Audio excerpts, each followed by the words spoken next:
Good evening students. आज हम class 12th का चैप्टर 3 स्टार्ट करने जा रहे हैं। चैप्टर 3 है मैट्रिसेस। जो मैट्रिसेस है वो मैट्रिक्स शब्द है, जो आपका मैट्रिक्स वर्ड है इसका प्लूरल है। ये आपका सिंगुलर है और ये प्लूरल है। तो चैप्टर स्टार्ट करने से पहले मैं ये पता होना चाहिए कि मैट्रिक्स क्या होता है। तो मैट्रिक्स क्या होता है? मैट्रिक्स इसको एक तो ये भी बोल सकते हैं मैट्रिक्स को, और ये भी बोल सकते हैं। Matrix is a rectangular arrangement. Rectangular arrangement है ये इंफॉर्मेशन की, of information in the form of row and column, जिसके अंदर आपके रो और कॉलम के अंदर इंफॉर्मेशन होती है। ये आपकी एक रेक्टेंगुलर अरेंजमेंट है इंफॉर्मेशन की, और जो इंफॉर्मेशन होती है वो रो और कॉलम में होती है। आपकी किसकी फॉर्म में होती है? रो और कॉलम की। ये भी बोल सकते हो आप matrix is a rectangular array of number और इंफॉर्मेशंस। जो मैट्रिक्स है वो क्या होता है? Rectangular array. रेक्टेंगुलर एरे किसका? नंबर्स एंड फंक्शंस का। नंबर और फंक्शंस क्या होता है आपका? Number and functions are called the elements. Number और जो आपका नंबर और फंक्शन उसको हम बोलेंगे एलिमेंट्स, और the entries of the matrix. जो मैट्रिक्स के अंदर एंट्री होती है ना, वो बोलेंगे। अब जो मैट्रिक्स होता है वो आपकी जो इस फॉर्म में होता है, ये आपका मैट्रिक्स है रेक्टेंगुलर। ये देखो रेक्टेंगुलर की फॉर्म में ना, रेक्टेंगुलर अरेंजमेंट ऑफ इंफॉर्मेशंस, रो और कॉलम। इसके अंदर इंफॉर्मेशन होती है आपकी, नंबर्स और फंक्शंस होते हैं। एंट्री मतलब इसके अंदर होता है एलिमेंट। अब जैसे कुछ भी ले लो, 2 4 5 3 0 1 2 3 0, ये एलिमेंट ले लिए हमने। और ये क्या किया हमने? ये माना कि जो ए बी और 3 स्टूडेंट्स है। ए बी और सी 3 स्टूडेंट है। ए ने 2 नोटबुक, 4 पेन और 5 इरेजर खरीदे हैं। ए ने 2 नोटबुक, 4 पेन और 5 इरेजर खरीदे। इसी तरह बी ने, और इसी तरह सी ने खरीदे हैं। तो ये आपका मैट्रिक्स हो गया। और जो ये इंफॉर्मेशन हो गई मैट्रिक्स के अंदर, यानी कि मैट्रिक्स की एंट्री हो गई, ये फंक्शंस हो गई, नंबर्स हो गए। अब उसके बाद इसमें आपका है नंबर, रो और कॉलम। तो जो आपकी जो ओरिजोनटल इंफॉर्मेशन है ना, ये बड़ी ओरिजोनटल इंफॉर्मेशन 2 4 5 3 0 1 2 3 1, इनको हम कहेंगे रो। रो 1, रो 2, रो 3। और जो आपकी वर्टिकल इंफॉर्मेशन है, जैसे 2 3 2 4 0 3 5 1 0, जो ये वाली, ये होंगे आपके कॉलम।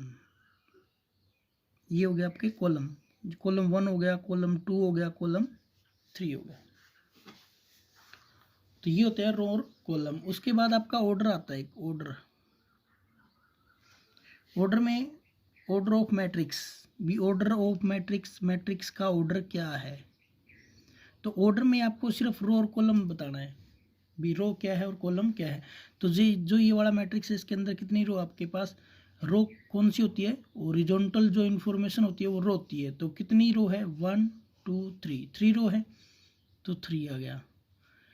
कॉलम देखो, जो वर्टिकल इन्फॉर्मेशन है 1 2 3, तो 3 कॉलम। तो ऑर्डर क्या हो गया? 3 इंटू 3 का हो गया। तो जो ये ऑर्डर होता है ना, ये मैट्रिक्स किस कॉर्नर में ऐसे लिख देते हैं हम, 3 into 4, 3 into 3 sorry 3 into 3, 3 into 3, 3 into 3 के ऑर्डर का ये। अब है आपका जो ये आपका ऑर्डर है ना, ये जैसे मैट्रिक्स आपको गिवन होगा ऐसा होगा AIJ। AIJ भी हो सकता है, या फिर आपका AMN एन भी हो सकता है। इसका मतलब भी ऑर्डर होता है आपका, जो आई है वो पहले आएंगी रो, फिर आएंगे कॉलम। तो आई रो है, जे कॉलम है, इसके अंदर एम रो है, एन कॉलम है। पहले रो आएगी, फिर कॉलम आएंगी, पहले रो फिर कॉलम, तो ये आ जाएगा। अब इसके बाद मैट्रिक्स क्लियर हो गया। अब है type of matrix. Type of matrix, type of matrix में जैसे row matrix, column matrix, zero matrix, identity matrix.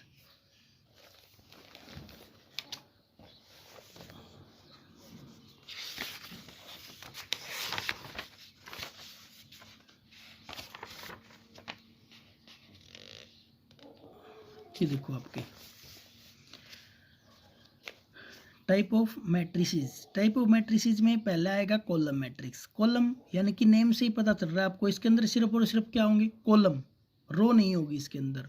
Column it means ये देखो ये क्या आपका कॉलम। कॉलम में मैंने अभी आपको बताया था कि जो भी इंफॉर्मेशन होगी वो क्या होगी आपकी वर्टिकली होगी। तो इसके अंदर वर्टिकली ना 0√3 - 1 1/2, तो ये हो गया आपका कॉलम मैट्रिक्स। नेक्स्ट है रो मैट्रिक्स। तो रो के अंदर नेम से ही पता चल रहा है रो होगी, ये देखो ये रो है आपकी। तो रो मैट्रिक्स में ओनली रो होगी, कॉलम मैट्रिक्स में ओनली कॉलम होगा। नेक्स्ट आपका स्क्वायर मैट्रिक्स। स्क्वायर मैट्रिक्स कौन सा होता है, जिसमें रो और कॉलम दोनों इक्वल होंगे, वो क्या होगा आपका स्क्वायर मैट्रिक्स होगा। जिसके अंदर जो हमने क्या लिया था एम और एन, हमने क्या लिया था ए, यहाँ पे AIJ या फिर AMN। तो M क्या होता है रो, J क्या होता है कॉलम, I क्या होता है रो, J क्या होता है कॉलम। जहाँ पे रो और कॉलम दोनों बराबर होंगे, तो ये देखो ये मैट्रिक्स है a matrix in which the number of row और row are equal to the number of column. Row और कॉलम जो इक्वल होंगे वो कौन सा होगा स्क्वायर मैट्रिक्स। अब जैसे ये मैट्रिक्स है, इसके अंदर देखो रो देयर आर 3 रो 1 2 3, कॉलम 1 2 3, तो 3 रो 3 कॉलम्स, इट मीन्स ये क्या आपका स्क्वायर मैट्रिक्स है। नेक्स्ट है डायगोनल मैट्रिक्स। नेक्स्ट है आपका डायगोनल मैट्रिक्स। तो जो स्क्वायर मैट्रिक्स होगा वो डायगोनल मैट्रिक्स होगा, लेकिन उसके अंदर क्या होगा आपका डायगोनल मैट्रिक्स के अंदर सिर्फ और सिर्फ जो पहली रो उसके अंदर पहला एलिमेंट, दूसरी रो के अंदर दूसरा एलिमेंट, तीसरी रो के अंदर तीसरा एलिमेंट, ये वैल्यू होंगी, बाकी सभी वैल्यू 0 होगी।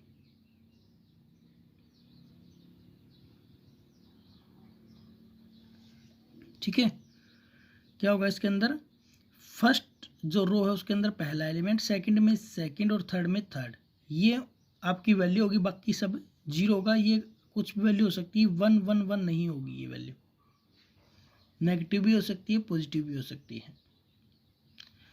ए स्क्वायर मैट्रिक्स, ये square matrix is said to be diagonal matrix if all its non diagonal elements are 0। Non diagonal elements हो गया कि जैसे ये फर्स्ट रो के अंदर पहला एलिमेंट को छोड़ दो, सेकंड के अंदर सेकंड को, सेकंड रो के अंदर सेकंड एलिमेंट, थर्ड रो के अंदर थर्ड एलिमेंट, इन एलिमेंट को छोड़कर बाकी एलिमेंट क्या होंगे 0 होंगे। नेक्स्ट आपका स्केलर मैट्रिक्स। स्केलर मैट्रिक्स में जो आपका डायगोनल मैट्रिक्स है वही सेम, लेकिन इसके अंदर जो पहली रो में पहला एलिमेंट, सेकंड रो में सेकंड एलिमेंट, थर्ड रो में थर्ड एलिमेंट, ये वैल्यू सेम होगी, 1 1 नहीं होगी, बाकी सेम होगी। तो ये देखो √3 √3 √3, यहाँ पे -1 -1 -1 भी हो सकता है, 2 2 2 भी हो सकता है, √2 √2 √2 भी हो सकता है, लेकिन प्लस का 1 नहीं होगा। अगर प्लस का 1 आ जाएगा तो फिर ये आपका आइडेंटिटी मैट्रिक्स हो जाएगा। क्यों, कौन सा हो जाएगा आइडेंटिटी मैट्रिक्स।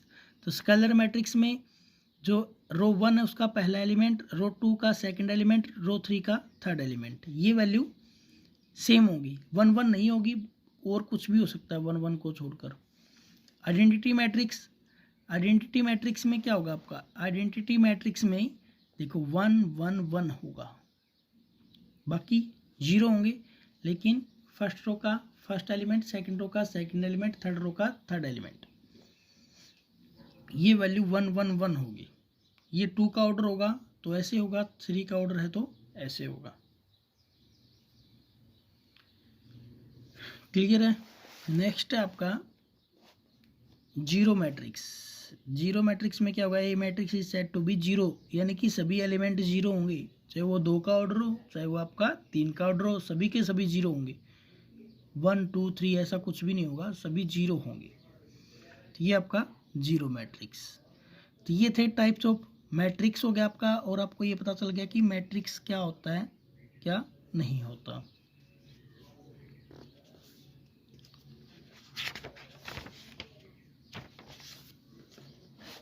इस लेक्चर में इतना ही। नेक्स्ट में क्वेश्चंस करेंगे इस एक्सरसाइज के हम।